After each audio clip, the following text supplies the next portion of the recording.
morning, good morning, good morning, good morning, good morning. Happy Monday. Shout out to Zedric, the first one in the box. Shout out to Beast, always here early. Fellas, how y'all feeling today? How are y'all feeling today? Let's get this thing updated here. Alrighty. All right, good. We looking good for now. Make sure my sound is coming through, and then we're going to get this thing kicked off. All right, my sound is good. Let's get this other one in.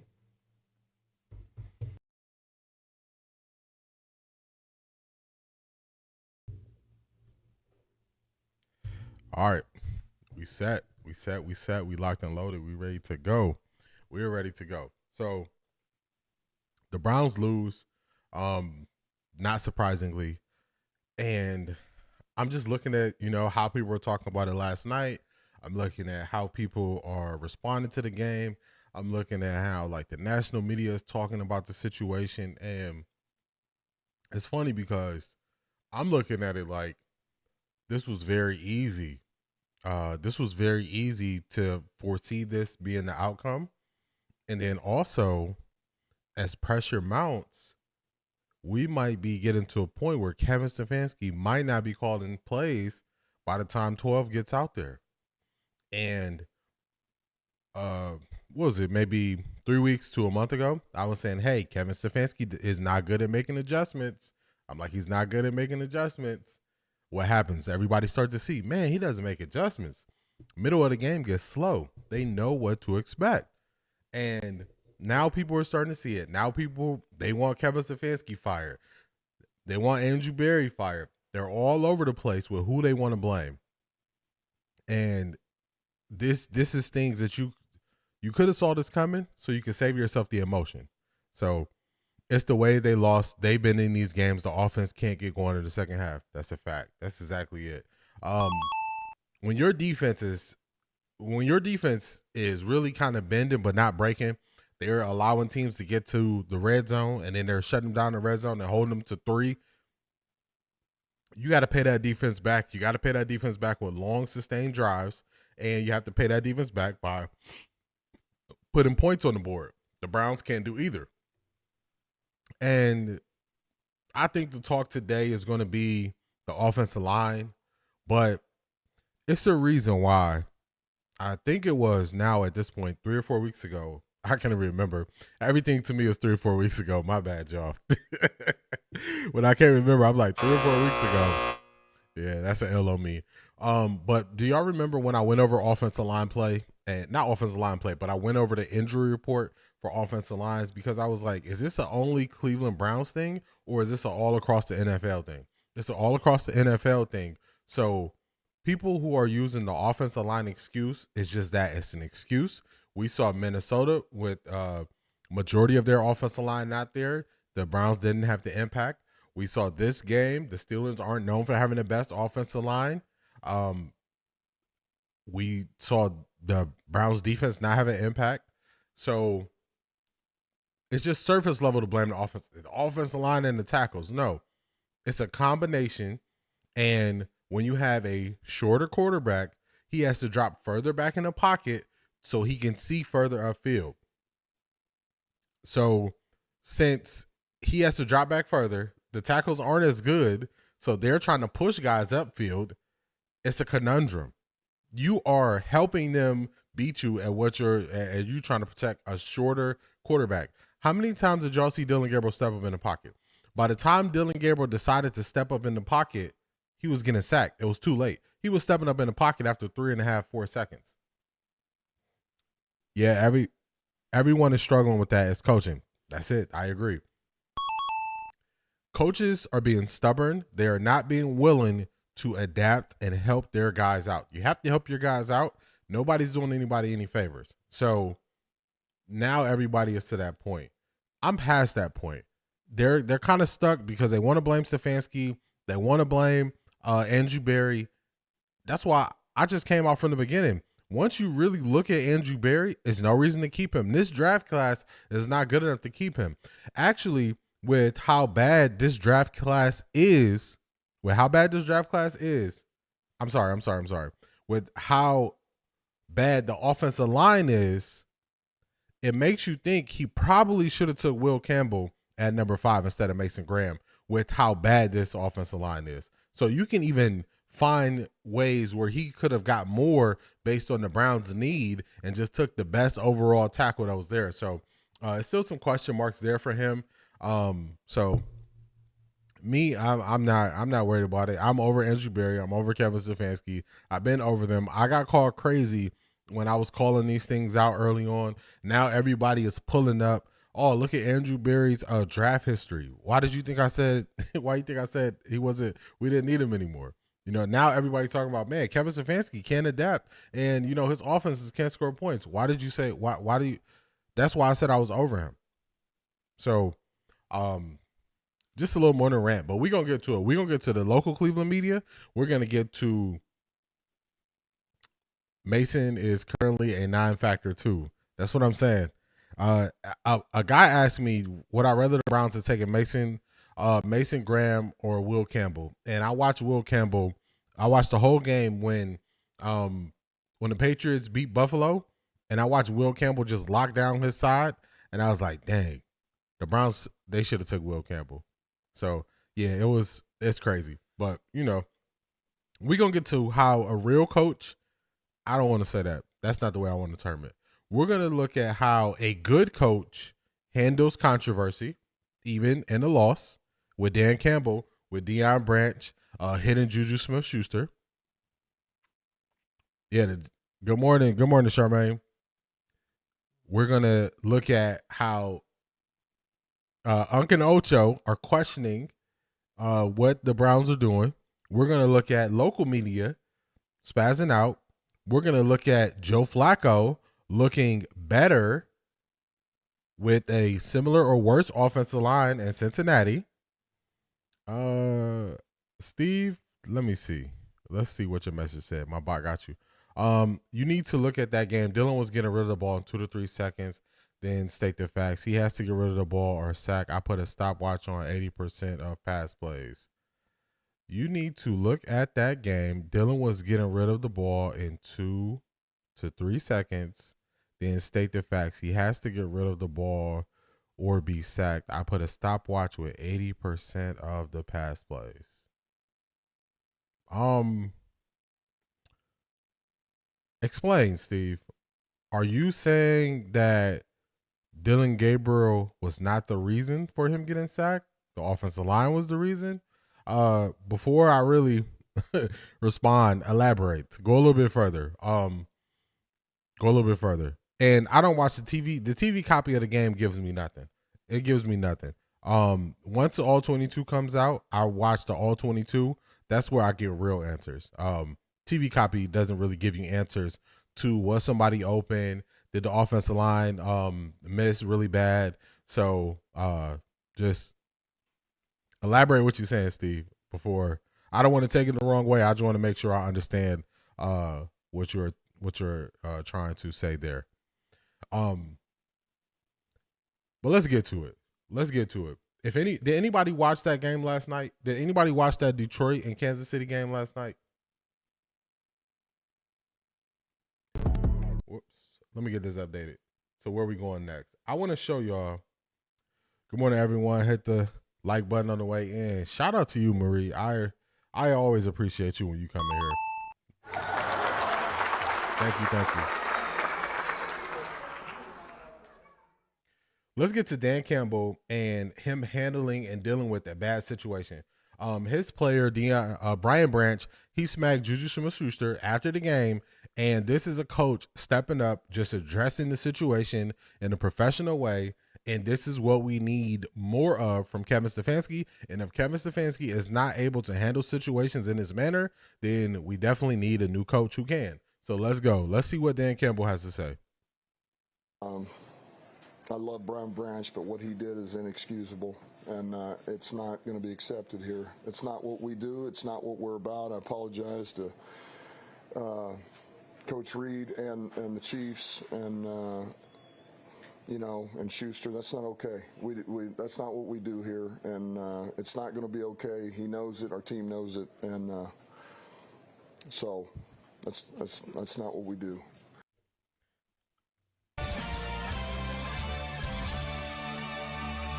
That's a big time win for Dan Campbell. That was a nasty situation after that game last night. He didn't run from it. He didn't wait for them to ask him questions about it. He got up there. He addressed it. He apologized. He told him it's unacceptable. That's what I want to see from my head coach. I don't want to see we got to get better. I don't want to hear that. That means nothing. That's air. You're not saying anything. I want to see my head coach handle situations head on, because then they don't get out of, they don't slip out for interpretation and all that stuff, or how people want to get it. All right, Steve, you responded. Let's see what you got. You said he was getting rid of the ball at 4 seconds. I'm saying the O-line. Good morning, Ms. Brown. You said he was getting rid of the ball at 4 seconds. I'm saying the O-line, pass, rush, drop balls, penalties. There are a lot of factors in that loss. I'm not taking up or putting blame nowhere. I said we'll talk about it. I didn't even get to my thesis or my point on how I feel about why it went bad. I'm more so kind of only blame Kevin Stefanski so far. So stay tuned, Steve. What happened? I didn't see it. Marie, so at the end of I don't know if they're gonna, let me see if I could just find it. Let me see if I can find it for you real quick. It could have got ugly at the end of this game.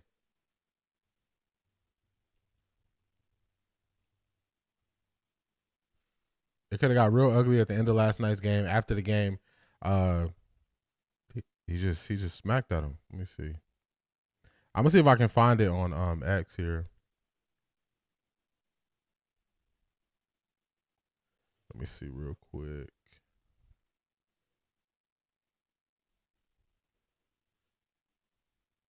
I agree. This is an example of good coaching.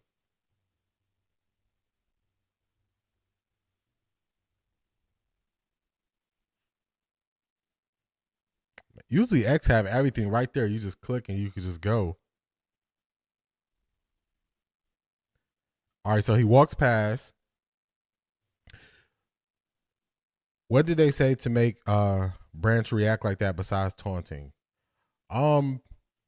It seemed like he just didn't like they took the L. That's what I'm gathering from it. I don't think we're gonna be able to get the actual words that he said to him. But I mean, it's heat of a moment. But you gotta just take your L. Take your L. Doesn't respond. So he walked past. He walked past Patrick Mahomes. This is Juju. Juju is walking up. He walked right up on him. So I don't even know if Juju had an opportunity to even really. I can't show the rest, but I don't know if Juju even had an opportunity to say anything really bad to him. I think that was just he frustrated. That must have been something that happened during the game. I'm assuming and speculating here. It must have been something that happened during the game that he didn't like, and he was like, "Man, when this game over, I'm." You know what I'm saying? That's what I take from it. But I like the way that Dan Campbell handled it. Dan Campbell didn't leave room for interpretation. He just let it be known that this is not the way how we do things on this team. And so you got to respect that. You got to respect it. So he just walked up on him and smacked him. Ended up being like a little bit of ruckus after that. So that's what happened, Marie. But Dan Kendall handled that great. Go back. You can see where he slaps Mahomes hand away. Yeah, but he didn't dap up Mahomes at all, and then he smacked Juju though. Let's go back. All right, so this is the Mahomes part.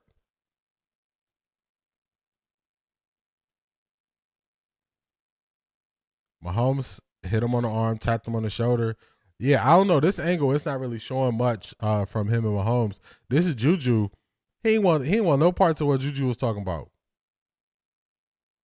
And then everything else broke out. So, I don't know. People handle loss differently. So, that's one of them things. But I like the fact that Dan Campbell is not tolerating that. He's not accepting it. He's not dealing with it. I couldn't make sense of it either. Yeah, that's why I'm assuming that it had to be something that happened during the game. It had to be something that happened during the game, because during the game, then it could just spill over to after the game. That's what I'm assuming. But that's Dan Campbell. That's a positive way for a coach to handle something. Let's go Zach Taylor. Now, a lot of people started to say, if Joe Flacco looks better for Cincinnati with no time, without spending the whole offseason there, no training camp, that's an indictment against Kevin Stefanski. And I would tend to agree with that. Now, this is before the game. This is Zach Taylor on why they're able to get Flacco up to speed.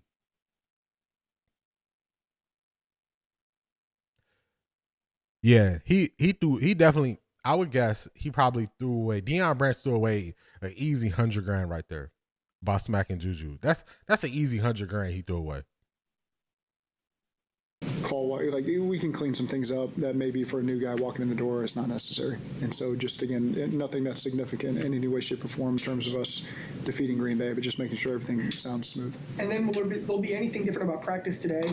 You know, you guys get to listen to receivers? Yeah, we'll spend a little more time at the end of practice, a little more time. Not full speed work necessarily, but just voicing some calls. I mean, that's always the number one challenge. You look at a script, you look at an install, you say it in your head, it all sounds easy. And then to say it out loud can sound differently. The flow, the rhythm of calling a play. Is this word part of the protection? Is this a run tag? Is this a route concept? And so just the flow of how the guys in the huddle need to hear it, the cadence. So Joe Flacco does have some experience, but they were able to get him up to speed that quickly. Oh wow, that's crazy. Something happened. We will probably never know. I'm sure it was deeper than loss. I agree. I think it was too. His best game of the year came on a short week after he was traded. It's not looking good for Kevin Stefanski. I have an idea of why the Browns offense is performing the way it is. I have a good idea why. We're gonna get to it a little bit later. But this shows me that you can adapt to the players that you have. They adapted to Flacco. He had no turnovers. Actually, let me pull up his stats. He had no turnovers, and I believe he was only sacked one time. And it's not like this is a team that has the best offensive line. Nobody is saying that, the Bengals have one of the best offensive line. All right, so this is Joe Flacco's stat line. He was 29-45, so he dropped back a lot. 219 yards, 2 touchdowns, no interceptions, sacked one time, lost 6 yards on the sack. So now you really got to start looking at Kevin Stefanski had Joe Flacco from the offseason. He had him from the offseason, and this is Joe Flacco's best game. And if they had a significantly better offensive line, then you can make a point and say, but their offensive line is so much better, and he has the weapons. It's not just the weapons. You need time to get them the ball. You need a scheme to get them the ball. You don't think Green Bay knew that they were going to throw the ball to Jamar Chase? Jamar Chase had 10 receptions, 12 targets.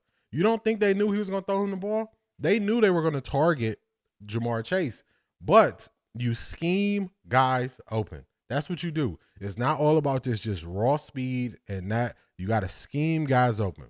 That's what you have to do. Let's get to next-gen stats from this game because this is also telling. I posted this on my X account. Let's get to my profile here.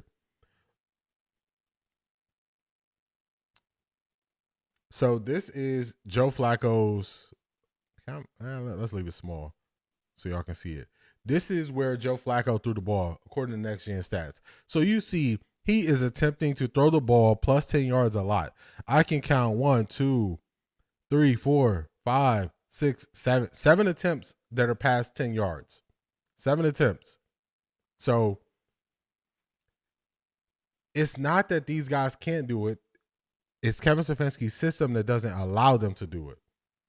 I see folks saying Kevin Stefanski scripting the reads too, not allowing QBs to go off what they see on the field. If that is true, that is a problem. I do know that Kevin Stefanski doesn't want you to kind of read and react and play things on the fly or switch things up on the fly. He had a very big issue with Baker Mayfield doing that. He had a very big issue with Odell Beckham doing that. So the core of OBJ falling out with the Cleveland Browns was Odell Beckham would be running his routes and running right into the defense. So he would adjust it and be like, hey, Baker, they doing this. When they do this, I'm going to go here.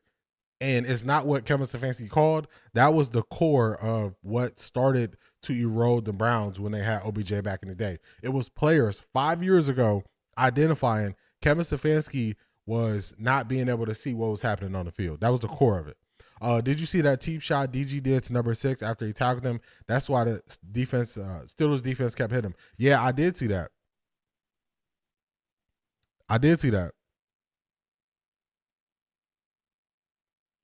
I thought I saved it. Yeah, Dylan Gabriel. Dylan Gabriel is starting to, his shell is starting to crack.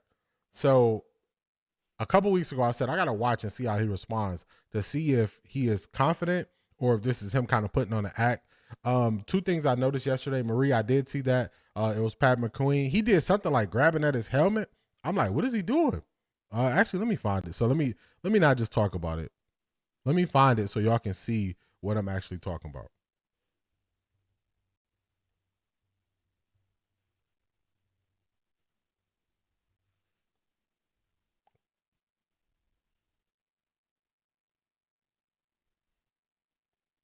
Man, they going back. I know I like the post. I'm going to find it while we talking here. I'll find it while we talking. This was Joe's best game. His stats are close to equal to Dylan Gabriel's game yesterday. I mean, the touchdowns are different, and he had them within one score late, so that's different. I would say just if you objectively look at both games, one quarterback had his team in the game. One quarterback's team was never in the game, and I'm not blaming this all on Dylan Gabriel, but one quarterback's team was out of the game once the other team scored 9 points. So I mean, if you just look at the stats and you didn't watch either game, you probably can say that. But somebody who watched both games, yeah, that won't work. The stats look similar, but the impact is totally different. So that's where it was different. I gotta find it now. I seen it. I thought I liked it because it was one of the things I wanted to show, because I'm starting to realize that Dylan Gabriel is the pressure's getting to him.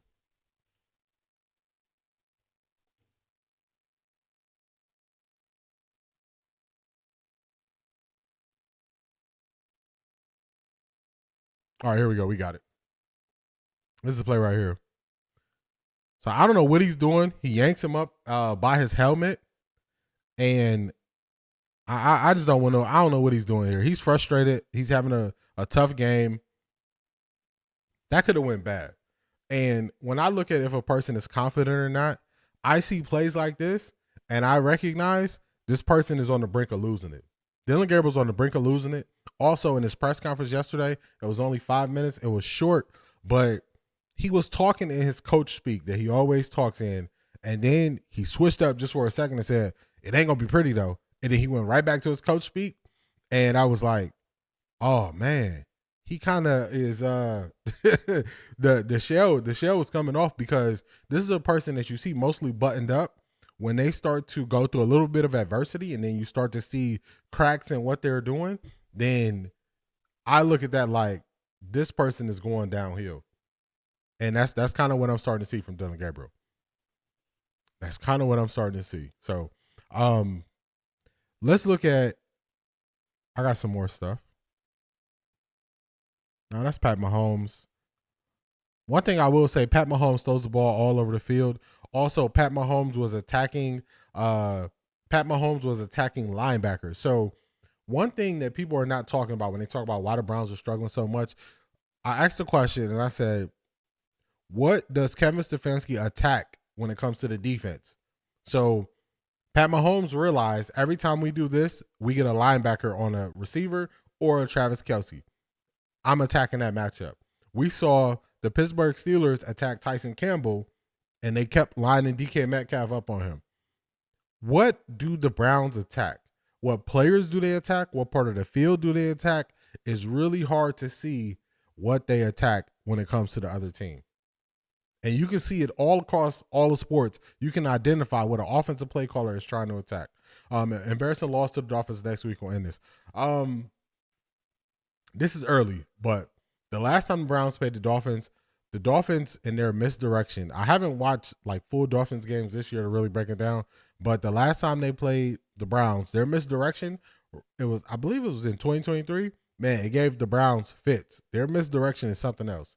So if they still run that misdirection offense like they have in the past and send guys in motion and build off of the motion and things like that, it'll be tough for the Browns because it forces you to actually do things the right way. And if you don't do things the right way, they're going to gas you for big plays. So if Isaiah McGuire is supposed to set the edge and he doesn't set the edge, they will attack that. If they realize a cornerback is not setting the edge, they're going to make that cornerback be forced to set the edge. So you can see how other teams actually attack things that you're doing, and you don't see that as much with the Browns. You don't see it as much. So it looks like the Cleveland Browns are giving up. They are really close to on the brink of giving up. Myles Garrett is very frustrated. I think the lazy way to look at the situation with Myles Garrett is to say, you took the money, you can't say anything. So is he never supposed to show emotion for still wanting to win because he took the money? So if we just use that with anybody else who took the money, are they supposed to accept winning because they took the money? Is it because if that's the rules, I'm cool with it. If we're going to use that rule for every person that took the money, let's use that for everybody. If we're only going to use that for Myles Garrett, then I'm not trying to hear it. Brown, specifically Kevin, have not put in the best spot to be successful. Too much pressure with DG. I think that the reason why people call DG a backup in this league is because you can identify what he likes to do, what he feels the most comfortable doing, and you can take it away. You can take it away. That's why they called him a backup. It wasn't because they didn't like Dylan Gabriel. It wasn't because they thought that he couldn't process. No, they realized he likes short routes. He likes out routes. He likes dropping check downs. He's not going across the middle of the field deep. Once they realize that, you can beat somebody. You can beat somebody because you know exactly what they want to do. These charts that I have up on the screen. Harris Sports, what's good?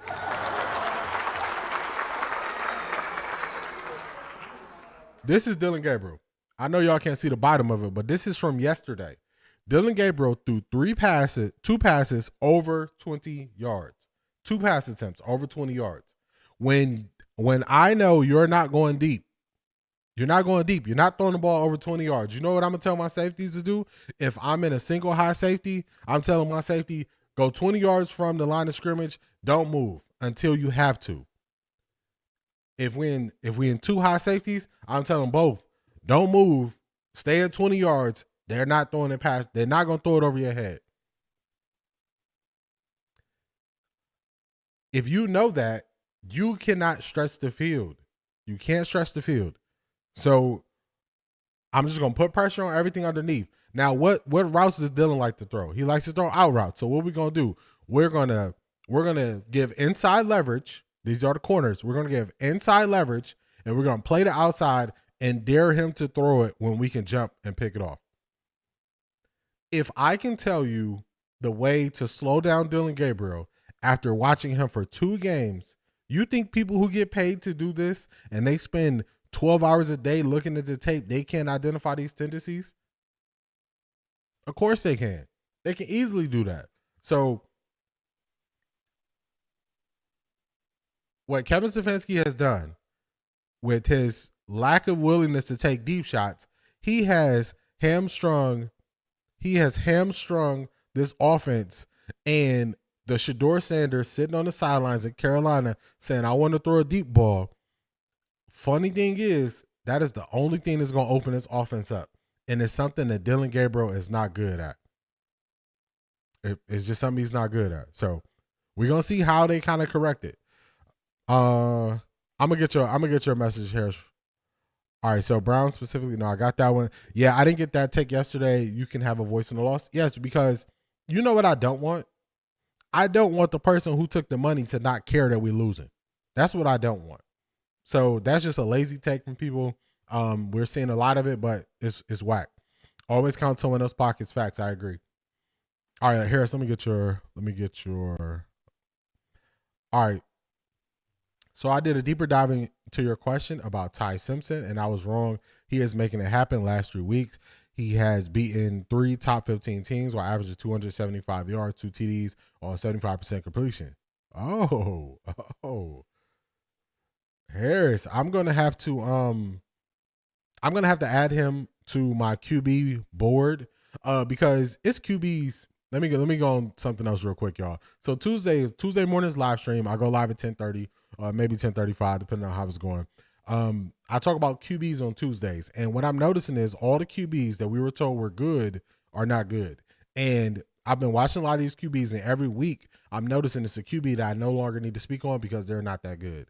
We got 2 QBs who are in limbo, who are holding on, but eventually I'm not going to talk about them every week.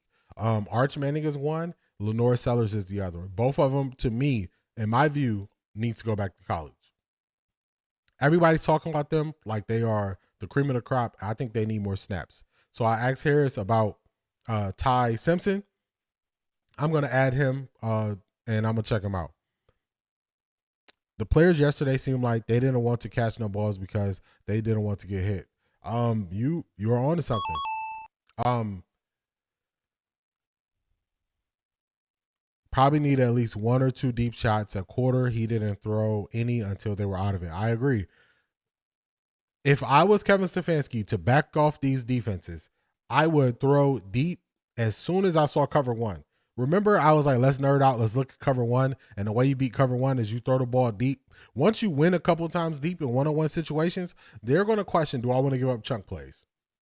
And then you loosen them up so you can run the ball. You can do everything after they recognize you're willing to throw the ball deep.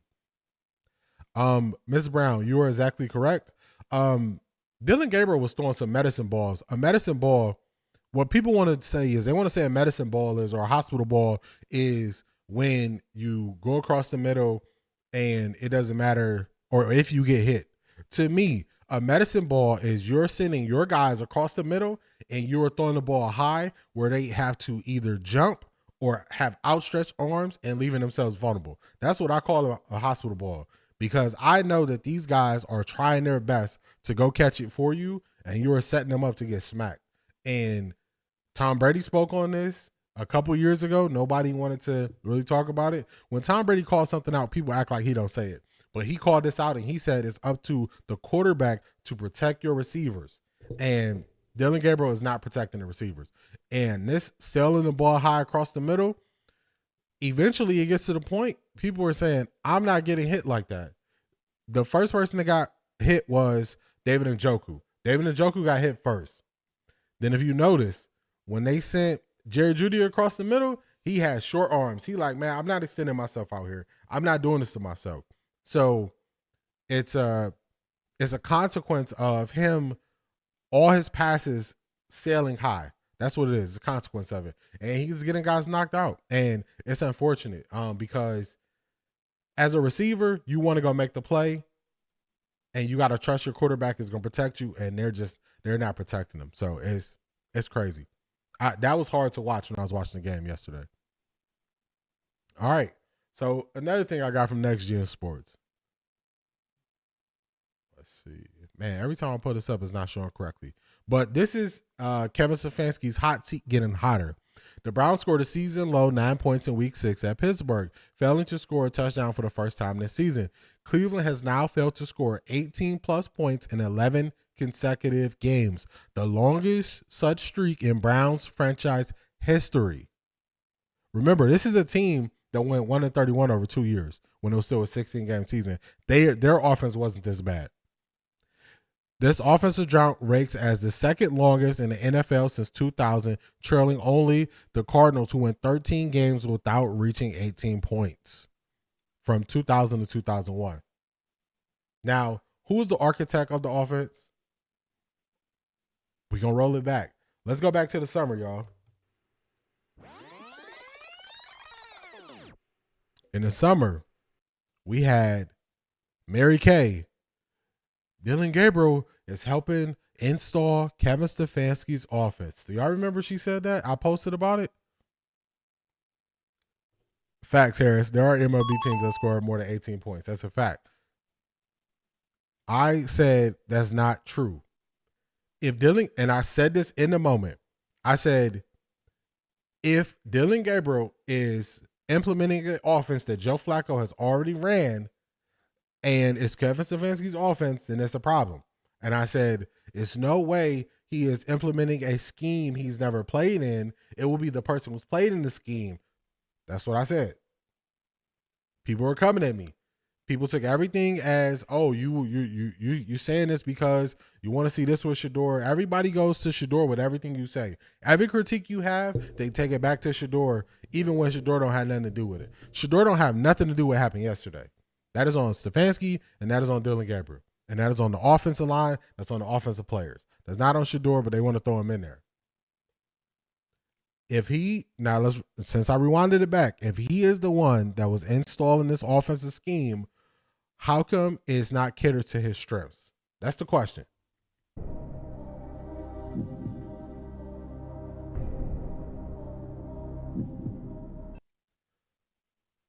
That's the question nobody got the answers to. Dylan Gabriel, if this offense was tailored to him, he should look the best in it. They ran the ball less than 10 times in the second half. It felt like they were really propping him up this summer to make him look better. That's a fact. I had a video. Not a video. I had a short. And it's my most viral short on YouTube. And in that short, I said, let's do this. Let me find it real quick for y'all. Instead of me just talking about it. Let me find it. I said they were setting Dylan Gabriel up to fail. Some people took it as a slight to Shedeur. I don't know why they took it that way, but I just looked at it like if you tell people Dylan Gabriel is something that he's not, it's going to make him look worse. So here we go. Let me pull it up for y'all. Because sometimes, I think that people probably think, oh, man, you just saying you said this months ago. You didn't really say this months ago. And it's a fact. Actually, I said it months ago. So here we go. Now, when Dylan Gabriel goes out there, Dylan Gabriel has to outperform Shedeur. So they're setting Dylan Gabriel up to take the biggest L out of this whole situation because there's already people who believe Dylan Gabriel didn't have the upside of Shedeur. But how the Browns have handled this with every turn we heard Dylan Gabriel's a supercomputer. Dylan Gabriel played at all these colleges. He played at 3 colleges. He played for all these different offensive coordinators. He took the most, or he thrown the most touchdown passes. Yeah, he played 17 years in college. Come on now. Dylan Gabriel is under so much pressure when he comes in. Now that Shedeur got that tape out there, they can't lie to us anymore. They can't say Shedeur he not getting the guys lined up. He don't know what he doing. That's going to be false. Now, when Dylan Gabriel goes out there, that is me from the summer. The receipts are late summer because that was after Shedeur played, and I just called it out, and I said, hey, what they're doing is they are exposing Dylan Gabriel because he's not as good as they say he is. And that was the reason why I said they were setting him up to fail. So instead of me just always saying, I said this, now I'm just going to start pulling the receipts. I'm going to start pulling the receipts so people can see it. And I was saying this in real time. Marie, you caught that 17 years? I'm just going to start pulling the receipts. All right, let's see your other message. DG throwing hospital balls, not throwing his wide receiver open, but throwing in traffic was crazy work. He's not it. He is what he puts on tape. That's a fact. You are who we thought you were. That's all it is. That's all it is. Let me change this lighting. I don't like my light. There we go. That's a little bit better. I see why they say the Browns are where QBs go to die now. Yes, because the Browns are focusing on outside things. I had another short. I won't be able to find that one as easy, but I said the Browns are not good enough to do side quests. The Browns did a side quest this week. Do y'all want to know what the side quest was that the Browns did this week going into the Pittsburgh Steelers game? Let me see. Actually, I'm going to throw it to y'all. Do any of y'all know what the side quest was that the Browns were doing this week? Because they did a side quest this week. Before we get to DJ Metcalf. And I know it's a slight delay, so I'll give y'all a second on that.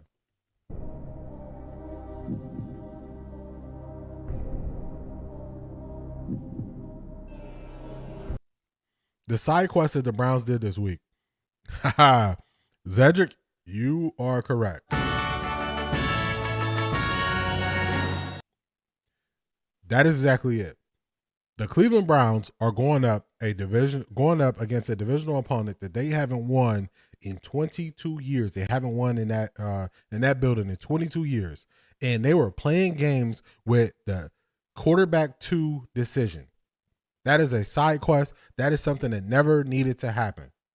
It never needed to happen. Kevin Stefanski, I don't know who the QB2 is going to be. You only got 2 quarterbacks on the roster. What do you mean you don't know who the QB2 is going to be? Then they took it a step further. When they were at practice, the open portion of practice, they had Bailey Zappi and Shedeur Sanders on a separate field from Dylan Gabriel. So even in practice, they were still playing the games and still playing the side quests when they had a team to be getting ready for. The Browns are not good enough for side quests. I said this in the summer, and I'm saying it now. They are not good enough for side quests. They just have to focus on the basic things. They got to get the simple things done. If you can't get the simple things done, I cannot trust you with the major things. Who trusts Kevin Stefanski if the Browns say, let's just roll down the hypothetical. Let's go down the hypothetical path that they've been telling us this whole year. Well, the Browns quarterback is in 2026. Do y'all trust Kevin Stefanski with that quarterback in 2026? To see who the best quarterback is and to be able to coach up that quarterback? Do y'all believe Kevin Stefanski can do what Brian Daboll is doing with Jackson Dart? I saw Brian Daboll he didn't run into the tent. I was about to exaggerate. I saw him try to go into the medical tent when Jackson Dart was in the medical tent. I saw Brian Daboll do that. I see a different level of excitement from Brian Daboll. Brian Daboll started this year on the hot seat. He said, nope, we getting Russell Wilson out of here quickly. We're going to Jackson Dart. He is pumping energy and excitement into Jackson Dart. He's giving Jackson Dart confidence. He's telling him, go be yourself. Do we trust Kevin Stefanski to do that? I don't. He's not trying to prepare Shedeur. Now he's about to lose his play calling ability. There you go. Y'all see it. Ms. Brown, no, you don't trust him to do it. He ruined the first round QB. Zedric, I agree. That's it. So if that is the case, I mean, he got to go. And yes, Zedric, you are right. He is about to lose play calling very soon. I give Kevin Stefanski, I give him this week. Harris, I agree. No, I give Kevin Stefanski this week.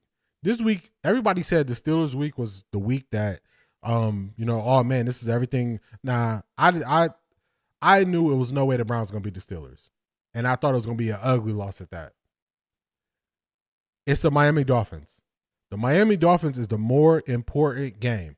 The reason why the Miami Dolphins is the more important game is because the Miami Dolphins are in turmoil.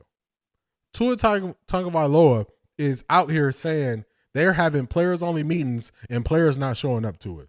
He's calling out for help in the media because guys don't believe in him. Brian Flores got fired. Y'all know Brian Flores, that's my dog. I love Brian Flores. He got fired because he didn't believe in Tua. Now, Mike McDaniel believed in Tua, and Tua going to get him fired too. Think about that. So, you got to beat this team. This team is in turmoil. They're 1-5. They're losing games they should be winning. So, he has to beat this team. Did we even score TD? Nope. Harris, we didn't score a TD yesterday. I think restart call and play. Shedeur will be starting. I would like to see Tyrese call plays when Shedeur starting. It's clear Kevin Stefanski don't know what he's doing. He needs to be fired. Daboll is trash too. I want him out too for how they did Shedeur. Daboll is trash. Marie, you are on to something. I believe that the New York Giants are the ones who put out the most false information about Shedeur Sanders during the draft process. That's what I believe. And I believe in that building, they were torn between Jackson Dart and Shedeur, and Daboll wanted Shedeur more, and I believe they put out bad information about him. That's why whenever I talk about Daboll, I didn't say it this time, but majority of the time when I talk about Brian Daboll, I say I don't believe in him as a coach, but what he is doing with his quarterback this year is the correct way to do it. Kevin and DG are attached at the hip. Yeah, Marie, that was my bot. My bad. My bot be tripping. that's why if my bot is on some trash and they put you in timeout or anything, I still read your messages and all that stuff, because this why you can't hire AI. I haven't trained my bot properly to know what he's looking for. So my bad about that, Marie. But Brian Daboll, I don't think he's a good coach. He handled the QB thing well. Kevin Stefanski, he could have took any quarterback in this whole draft, not named Cam Ward, and he said, you know what? Give me Dylan Gabriel. All right, cool. You want Dylan Gabriel? Make it work. That story came out where GM and owner wanted Shador, Daboll wanted Dartmoor. There you go. There you go. So we got to bash him because they want him. There you go. Another lazy excuse that people are going to make for why the offense look bad, and I'm so sick of hearing this. They pull up separation. Man, these receivers, they get no separation. A lot of the reason why they don't get separation is the routes that they're running, but that's too deep on the football level. But let's just look at this. Let's look at yesterday's game. Right here, this is Next Gen Stats. This is DK Metcalf. The average separation in the league is 2.98 yards. DK Metcalf's average separation yesterday was 1.55 yards. That's effectively half. You know what I'm saying? That's it. Why did DK Metcalf have such a great game without separation? Two things protected him, and he didn't need the separation. There was the scheme protected him because they made sure he was on the lesser of the two cornerbacks. So even if you can run with me, you can't stop me. You can run with me, but you can't stop me. We saw that. What else protected him? The quarterback being able to deliver the ball exactly where it needed to be. Those are the two things that the Cleveland Browns do not have when they went out there against the Pittsburgh Steelers. DK Metcalf had that. He was able to produce. The Browns receivers, not so much. So people are being lazy with this separation thing. Separation is not only a speed thing. It is a route thing. If I'm running sticks and dig routes, and those routes have an ending to them. So if you run a slant, or if you run an out, or if you want to drag, basically you run across the whole field. These routes that Kevin Stefanski calls, they have an ending. So, or he running hitches. So that's just where you run 5 yards, run 7 yards, run 8 yards, turn around, show your numbers to the quarterback. That route has an ending. It's very easy for a DB to defend that. What do you think of the new cornerback? Aaron threw some throws where he couldn't defend it. That's exactly it. I think he is better than Greg Newsome in run defense. He seals the edge a lot better than Greg Newsome. He has speed. He's right there. His issue is, you know how Denzel Ward, when he's close to the ball, he can swat it down no matter who the receiver is. He never knows where the football is. That's the only downside I'm seeing with Tyson Campbell from one game. Now, it's only one game where I only watched the TV copy one time. But just the first glance of him, he does not know where the football is. He don't know where it's at. And until he gets better at identifying where they're trying to deliver the football, he's not going to be able to break passes up. But if they can help him with that, he's going to be a very solid number 2 cornerback. If they can help him identify, hey, when the receiver do this, look for the ball. He could have got called for pass interference one more time when DK Metcalf fell to the out of bounds. But I think they got to help him with that. I think it was, you made that great point. I want to bring him back up. You either have to throw, my bot got you, but let's read it. You either have to throw your receiver open or the coach has to scheme your receiver open. We have neither. There you go.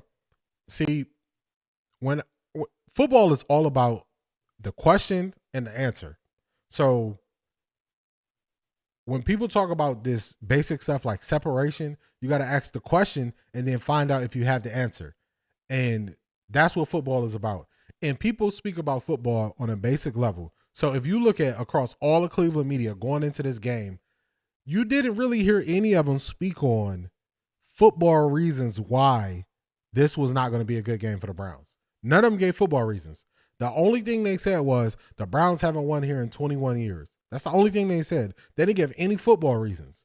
So it's a lack of understanding. So without getting too deep into the football stuff, I try to show you or tell you the football stuff and then keep it going with, just maintaining the show. So let's go to something. At the end of last week's show, it was Wednesday. Where is it at? At the end of last week's show on Wednesday, I had to get these stats out because I was doing my research on Pittsburgh, and this is what I said. So let me play this for y'all. It's going to be a receipt day. Stats. What I'm going to do now is every once in a while, I'm just going to bring some receipts to show y'all that this is not me just, oh man, now you saying this. No, I said this before the game. So here you go. And y'all know how we did the film breakdown. We talked about what defense the Browns struggle with. We talked about, the offensive line breaking down protection. I'm going through next gen stats, and I'm like, Aaron Rodgers is getting the ball out faster than anybody else. Aaron Rodgers getting the ball out faster than anybody else. He's getting the ball out in like 2.2 seconds. And I'm like, that's a problem. Our defensive line is not going to be able to do what they want to do. Aaron Rodgers attacks the slot. 40% of his throws are attacking the slot. So that's the Browns' weakness. So he is going to be going at Miles Harden all game, which that's our weakest cornerback. So I'm reading this, man, like when you feel like you kind of getting sick with what you're reading. I'm reading these stats about the offense, and I'm like, okay, our defense is going to struggle. That's the first thing I'm thinking. I'm thinking our defense is going to struggle because they're going to scheme better. Then I started looking at what the Steelers' defense does. These are the first two things I read. Man, let me tell y'all, I just stopped looking at stats and say it's going to be a rough day Sunday. It's going to be a rough day. So before I hit these, let me see. Freddie got to keep the Browns helmet crock when he got fired. They gave him something he could walk away with. So do the Ravens getting ready to blow it up because they traded for a safety, but they just signed one? Yeah, I don't know. The Ravens, they in desperation mode. Hey, I'm like, Sunday's going to be ugly. So that's it. So I just looked at if Kevin Stefanski could offer the answers to what they did. This was before we traded Greg Newsome. So once I realized we traded Greg Newsome and we got Tyson Campbell, they attacked that instead of attacking the slot. But I knew that our defensive line was not going to make the difference in the pass game. And that was because Aaron Rodgers was getting rid of the ball so fast. Now, he did hold the ball a little bit longer a few times, but what is something that didn't happen at all yesterday? What is one thing that we didn't get that we have been getting? We've been getting sacks every game and pressure from the line. We had 0 sacks yesterday. How did I know on Wednesday that we weren't going to get sacks? It's because I'm looking at football reasons why, and I'm looking at football answers. And a lot of people, they're not willing to look for football answers, and I am. That's the only difference. And at the end of that, I'm going to say, man, it's going to get ugly. I'm going to say it a couple of times. And I remember Beast said, man, so you telling me it's going to be ugly. And we both agreed it's going to be ugly on Sunday. That's what it was. So just trying to show y'all, like, these people are more so here for entertainment and to gaslight, not to really break down what's happening. It's happening even this morning. So let me get to it. We have, that's Rizzo. Do we want to get to Rizzo? Or we want to go to the radio? Sacked 6 times. Let's skip that for now. That's Miles. We know Miles is frustrated. Let's go here. Nice. Dylan Gabriel was pressured on 41% of the snaps that they played yesterday for the Cleveland Browns. So when I watched the morning game, I was like, wow. When I watched this game, I was like, wow. So no, my expectation, Jamie, hasn't changed. Perfect.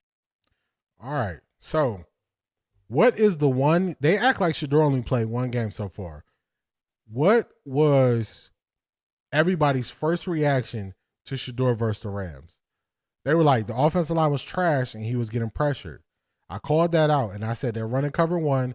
Kevin Stefanski didn't have answers versus cover one, and he was getting pressured too much. You know what people told me? He needs to throw the ball away. I said, is that the only answer you have? Yes, he needs to throw the ball away. So Dylan Gabriel, 40% pressure rate, you just need to get rid of the ball because that's what they told us about Shedeur. They said it's not the scheme. It's not Kevin Stefanski's offense. It is he needs to throw the ball away. He's holding the ball too long. So do we say that same thing about Dylan Gabriel? Did the scheme do Dylan Gabriel any favors? The scheme did him no favors. He did himself no favors. These are things that if you only look at I want to bash Shedeur, then you don't look at the football reasons why things are happening. Good morning, Dawn. We know that the Browns don't have a good offensive line. The Browns' strength is their defensive line. The Browns have played teams where they have a weak offensive line. The Browns haven't had the same impact. Why is that? Scheme. They refuse to allow other teams to take advantage of it. It's a big blame game. People went in thinking Pittsburgh would be easy. I agree. What people do is people look at names. We got Myles Garrett. We got Mason Graham. We got Alex Wright. We got Shelby Harris. We have all these guys on the defensive line. They're playing so good. And they did this in Minnesota. They have most of their offensive line hurt. So we should dominate, right?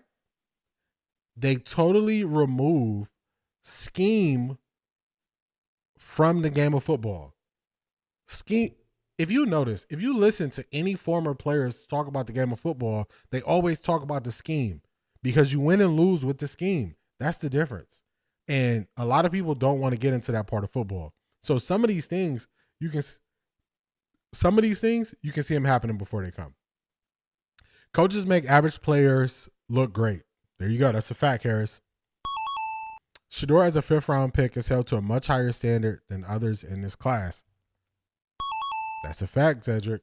Mike is the most consistent winning coach in football. Just the facts. These are all just the facts. I don't think he's ever had below 500 season. He hasn't. That's why when people said, "Oh, what coach would you take?" I always said, if the Steelers are not smart and they get rid of Mike Tomlin, I want Mike Tomlin. So that is it's very obvious what the issues are. So the problem is all of these issues point directly back to Kevin Stefanski. And when you don't want to blame Kevin Stefanski, they say he has no talent. Then you got to point back to Andrew Berry. So if all the issues point back to these two people, how do you say these two people need another year? They had 6 years. This is year 6. How do you say the two people who are the primary reason for roster construction and scheme on the field, and those are our two weaknesses, how can you bring these guys back? Just questions that need answers. Now let's get to only thing with Mike is they tend to peak early. Hopefully they don't this year. North is wide open. Even if they peak early, even if they tail off at the end, it's nobody coming to catch them. The gap is getting too wide. The Browns are not going to do it. Cincinnati maybe, but not. I wouldn't bet on it. Baltimore. If y'all notice, people are speaking on Lamar Jackson's name totally different now that they're looking at this team. Seeing how you prepare and research, I got to come correct now. Hey, I appreciate that, man. I appreciate that. It's ours. It's ours. I know people think, you know what I'm saying, you just turn on the camera and you just go, but it's ours. It's ours to go into it before I just get up here and make myself look crazy. So I appreciate you for noticing that. Let's get to Unc and Ocho. So Unc and Ocho, they're going to say this really quickly how they know. Ravens got an outside shot. Yeah, it's all on Lamar. It all depends on when Lamar can get back and where they're at by the time when Lamar gets back. If they are 3 or 4 games out, they got a shot. If they're looking at 1-7 when he gets back, I don't think they have a shot. We got to see if Lamar can make it back from the bye week. This is going to be 2 weeks. It is a hamstring. You don't want that to lead to anything else. But he basically going to have another 2 weeks to get ready. So we're going to see how it goes the next 2 for the Ravens. Let's get to Unc and Ocho. Yeah. How do you – so you mean to tell me your guy, you going to let your guy in his second start, you going to let him throw the ball 52 times? Against that defense on the road, But it's hard to run on the Steelers, huh? It's hard. It's hard to run on the Steelers. So the only other viable option is you got to throw it. And when you think about Dylan Gabriel, when you watch him in the games where he's had success, anything inside the numbers, inside the hashes, he's really good. It's nothing really long. You know, sometimes you get some short digs, some digs. If you know that, guess who else knows that he's good inside the numbers and on short stuff? Other team. Yeah, exactly. You see how quick they got to that? So it's when you have a level of understanding of football, it's not that deep. You get to it real quick. Real quick. Hey, the other team know that too. So they just take it away. Lamar can't save that defense. Their defense is very bad, and they have so many guys injured. It's crazy. They shouldn't rush him either. I agree. You shouldn't rush back. You shouldn't rush back Lamar. He is the franchise. He is that team. So can't rush him back. So y'all see how quick Uncle and Ocho got to it? They went down. They just went through the line, and they just identified what he does well. And then what Unc say? Hey, well, that mean the other team know too. That's what it is. People in Cleveland media, it's almost like they forget that you're playing against a team that is also trying to win. And one thing I pointed out versus Minnesota, I said, Brian Flores, he took it easy. He didn't want to put stuff on film. I can't remember if I played the clip, but Chris Canty looked at the stats, and they went from blitzing like 32% of the time. They only blitzed 16% of the time versus Cleveland. And people got a false sense of hope of Dylan Gabriel looking better than he was. But when I look at that Minnesota game for Dylan Gabriel, I put that in the same category as the Cincinnati game, where they just want to say, man, for Joe Flacco, you close enough, but you're just not there. What happened after both of those games? After both of those games, we saw guys come out and have a worse performance than they had in the previous game. That's what we saw. So to me, his 4 games is going to mirror Joe Flacco's 4 games as long as we keep doing things the way we're doing it. So there you go. But you see football people, they get it. They understand it. They break it down like that. Hey, if they know, everybody know, just like that. So let's keep it moving. Who I got next? I got some more videos for y'all. Myles Garrett, Miss Brown, this is your point. Myles Garrett is frustrated. It's tough. That's all I can say. Myles, when you look out there, you guys are a team in transition, obviously. There's so many young guys out there. How hard is it? Everybody fought so hard, but how hard is it to come into Pittsburgh, play against this veteran, aggressive football team with really so many young guys? He not listening to that question. I hope y'all notice it. He not listening to that question. He gonna listen to the last 3 words. He like, first off, this question is way too long. We just lost again. I'm frustrated.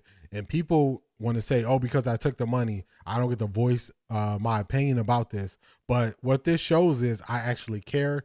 People are incorrectly categorizing the situation. He has a right to say this is bad because it's bad. If he was not saying nothing, if he was showing no emotion here, I would say he already checked out. So they are close to checking out. They haven't checked out yet, but they are close. They're really close. They're going to need somebody who they believe in to come in and either call plays or be quarterback or some combination of that for them to not let the rope go. But they are very close to letting the rope go. And you can see it right here.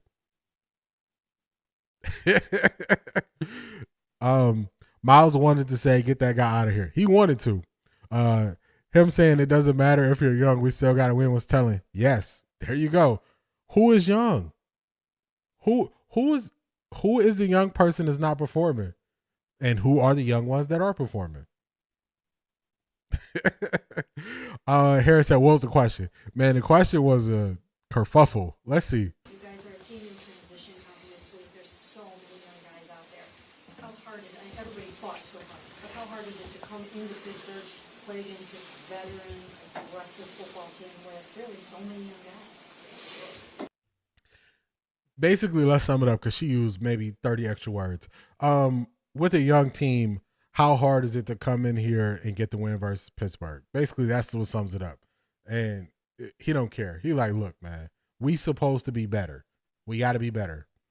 And people started saying this a couple weeks ago. They started saying this Browns offense is worse than the Browns offense that went 1-31.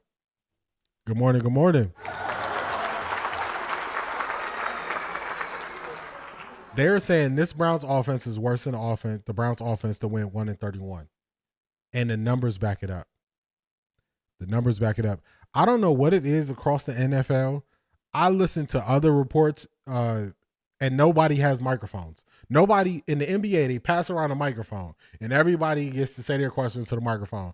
The NFL, they don't organize who's asking the next question, and people just shout, and they never have a microphone on who's asking the question. It's ridiculous. You got to turn all the volume up just to hear basically what anybody's, condescending. So it's crazy. But they're holding on, but they about to let this rope go. What we got next? I think Tony Rizzo is over it. Let's see what Rizzo said this morning. Only NFL quarterbacks have had 50-plus passing attempts, less than 200 yards, and no touchdowns. Justin Herbert, that had to be his rookie year. I believe it was. Yes. Josh Freeman. Who was journeyman quarterback? Yeah, who was he playing for? And Dylan Gabriel. Chris, there were so many checkdowns in that offense yesterday. It was amazing. That's your stat of the day. Stat of the day. Man, you don't want to come in here today. What's up, fellas? Yeah. Just a tirade of swearing. There's another $1.99. Thank you, Mike. W's in the chat. The only W's we're seeing these days. They're losing their minds. They are losing their minds over these games. They don't know what to do. They don't know what to say. It's very simple. If you go to the root cause of the problems, you got to blow the whole thing up and start over. They're so hesitant to do that, but it's very obvious what you need to do. Who else we got on the docket? That's Rizzo. Rizzo's over it. He's giving his stats.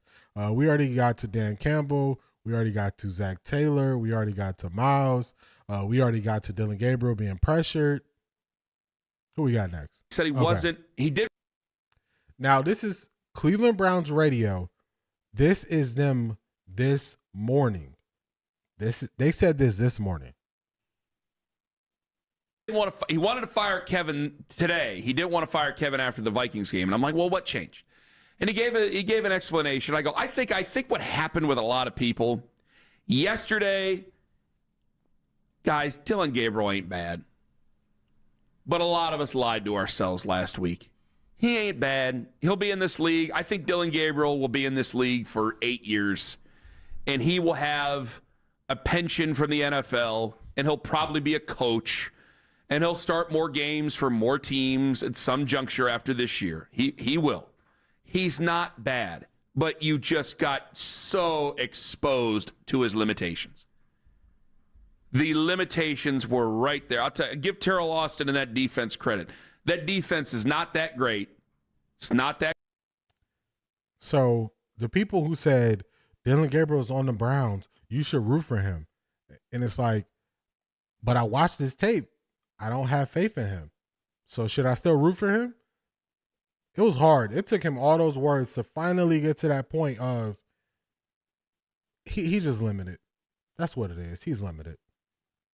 The problem is you got to follow the tree of him being propped up.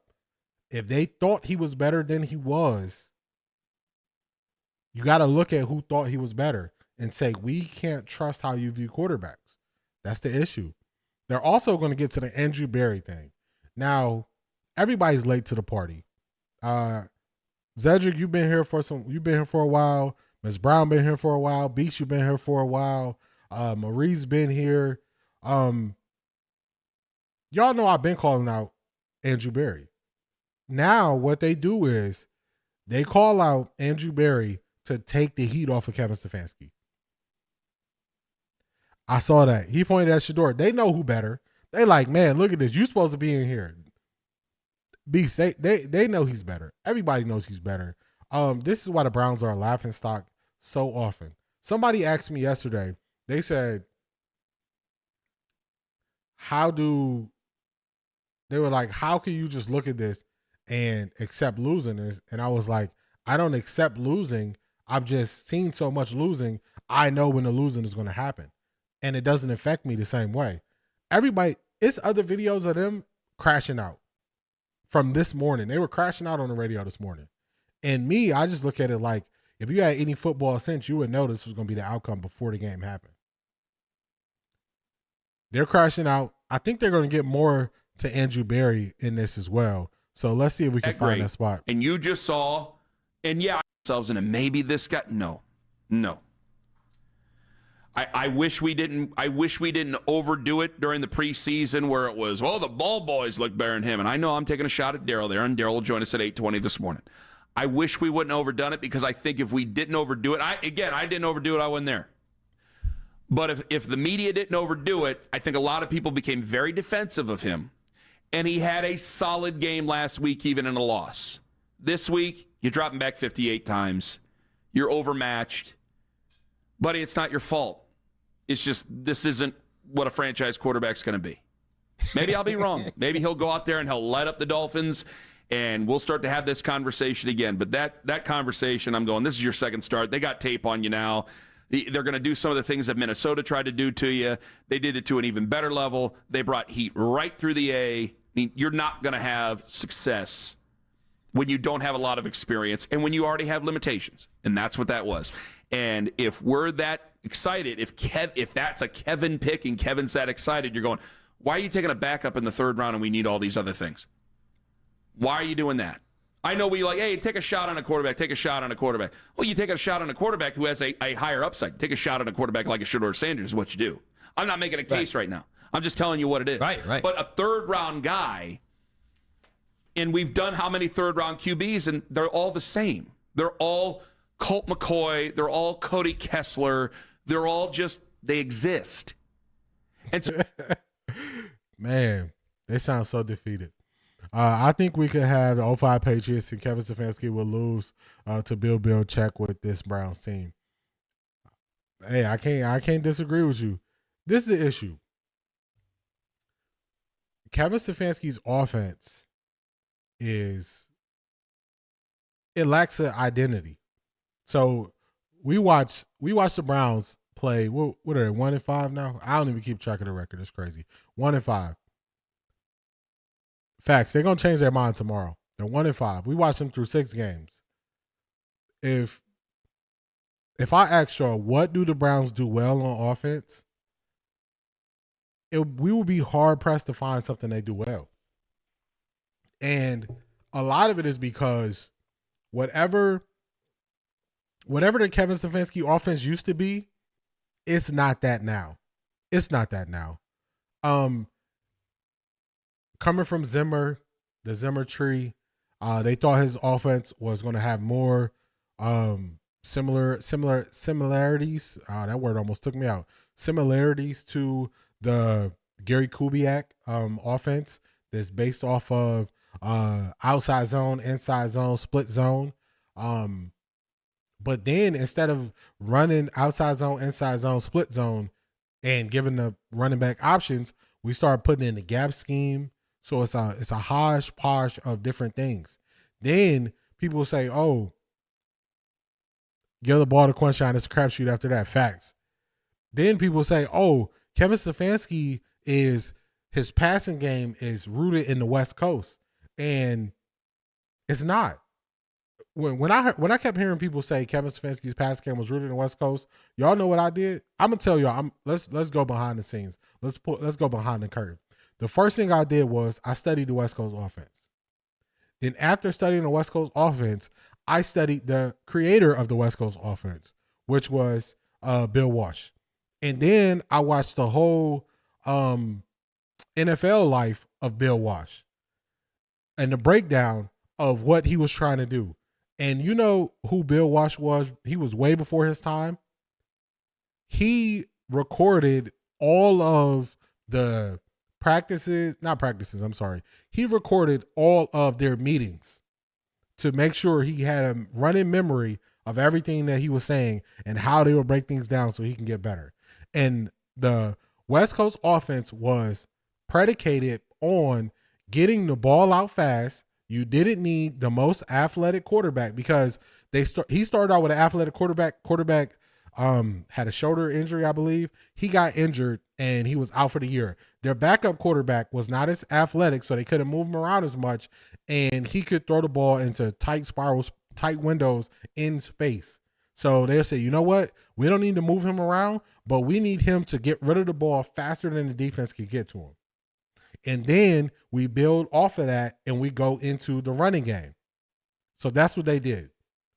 So I went this super deep dive into the West Coast offense. And when I got to the end of the tunnel, I realized Kevin Stefanski's base is not rooted in the West Coast offense. And the main reason it's not rooted in the West Coast offense because he doesn't utilize quick routes.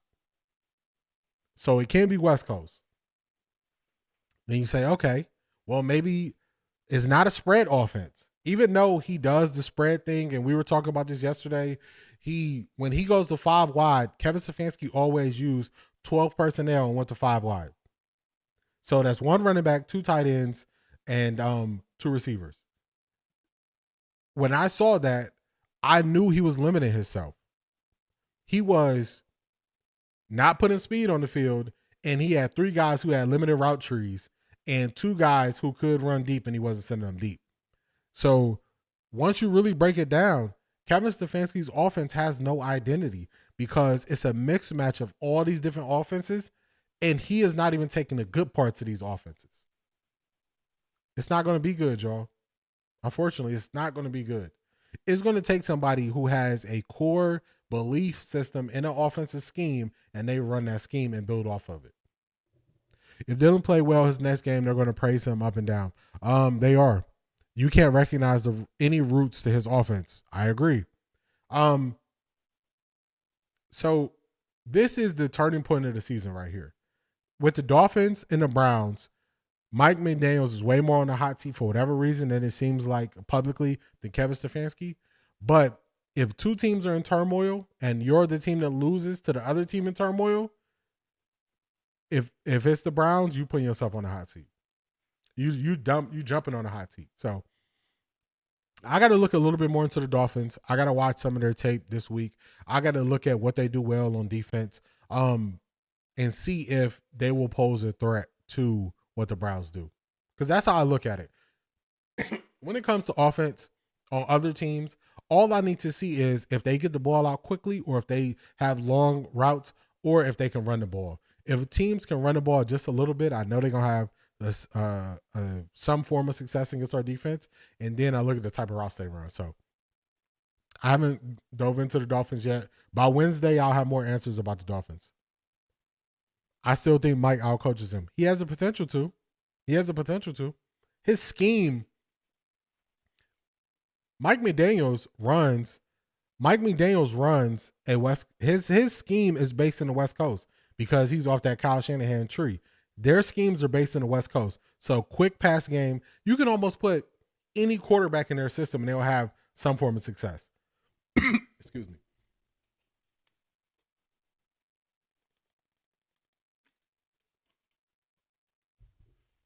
When you can take any quarterback and put him in there and have some form of success, that's a quarterback-friendly scheme, and that's what the West Coast is supposed to be.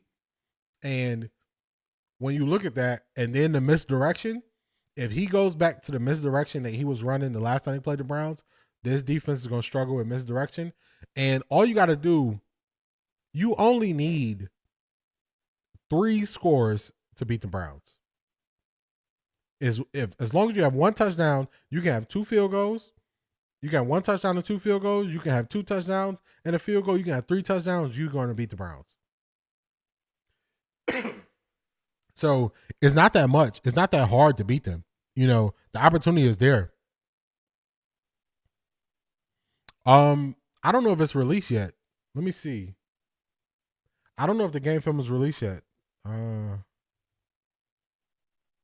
Let me check real quick.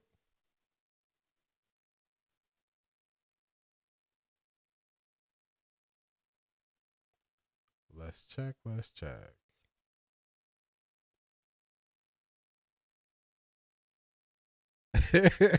2 and a field goal, actually. Facts, yeah. So you get the 17 points, it's a wrap. I think you can get the 13 points to beat the Browns, though.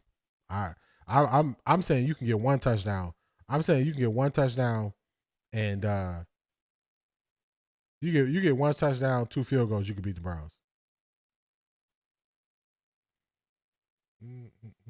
Where the stats at? Let's go back. Let's go here.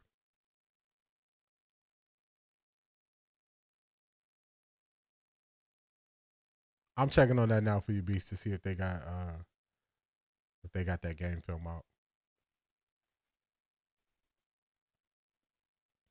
We at about the hour and 30-minute mark. I don't know if I'll get to it today, but I'm gonna still check and let you know. Film room.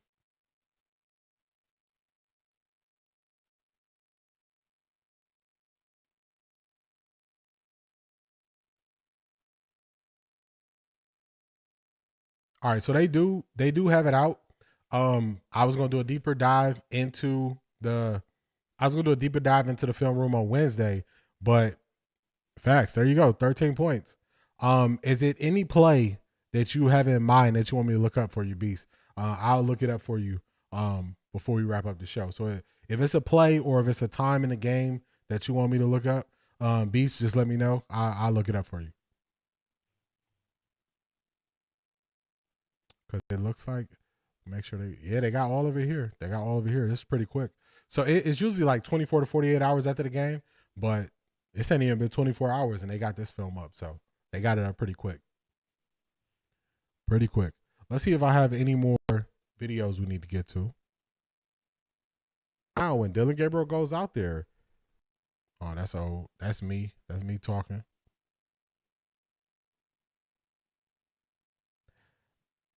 I think I got to all the videos that I needed to get to go over to all the points that I needed to hit for today's show. This thing is going to get ugly. People will continue to sound like me, how I sounded weeks ago. No play. I was just seeing if you was going to watch film today. Okay, got you. Yeah, I don't think I'm not going to get to it today. Tomorrow's episode, when we do quarterbacks, I might pull up some game film.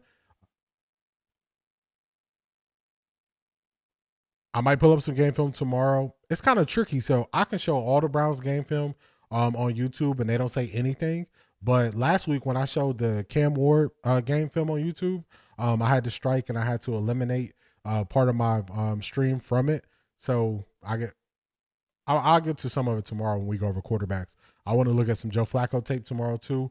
We can all agree the line play is subpar. Are we teaching, coaching these guys up?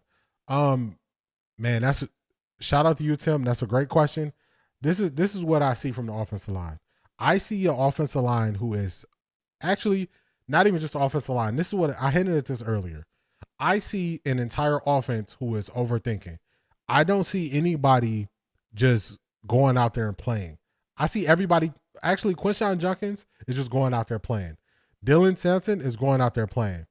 I see everybody else overthinking. Everybody else is kind of trying to figure out what's happening. Shout out to you, Maria. I appreciate that. I see everybody else. Everybody else is going out there overthinking. I see the offensive lineman not knowing who their assignment is, not knowing who to block. So I think they need to simplify things and they need to just make it simple. All these guys are overthinking. If you look at the play where Dylan Gabriel hit Isaiah Bond in the head near the goal line on that pass, they're not on the same page. And we're having too many instances where guys are not on the same page. You got to simplify it. That's the biggest defense. That's the biggest difference. Make a chart showing all the throws. I've been looking at it. I've been trying to find a chart for, let's see, it'll be here. So another thing that they release when they release like all the plays and stuff like that, they release the charts that show all the throws from everybody. And for some reason, I cannot find Dylan Gabriel's chart. They're not really trying to show. They don't want us to see what he really did. I'm gonna see if I can find it for you real quick. Because I showed the one I showed it for Pat Mahomes. I showed it for Joe Flacco. And usually Next Gen Stats will show it for quarterbacks. And for whatever reason, they're not showing it for Dylan Gabriel.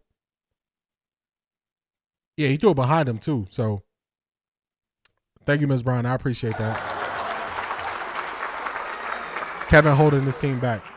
I agree. Kevin is definitely holding this team back, and he's not flexible enough. He's not flexible enough to change things. Let me see. Tim, I'm gonna see if I can find this for you before we wrap it up. Because they got everybody else. They got everybody else throwing chart. They still haven't released. They still haven't released his yet. So what I'll do is, Tim, if you have time, stop in tomorrow or catch the replay tomorrow. If they release it by tomorrow, I'll show Dylan Gabriel's full pass chart. The only one I have similar to his pass chart is I have it on X. I can bring up this for you. Let's see. Let's go here, go here.